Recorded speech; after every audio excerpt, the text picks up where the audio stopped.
যুক্তি তুলে ধরলেন, আল্লাহর অবাধ্য হয়ে গেলেন মুসলমান ভাইরা।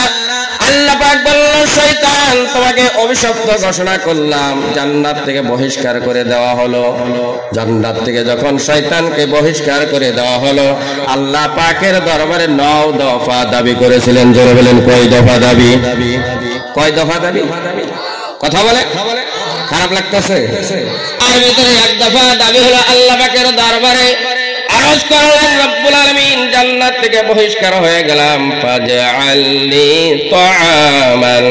আল্লাহ আমি তো জান্নাত থেকে বহিষ্কার হয়ে গেলাম, আমি এবং আমার পরকারের খাবার ব্যবস্থা তুমি করে দাও।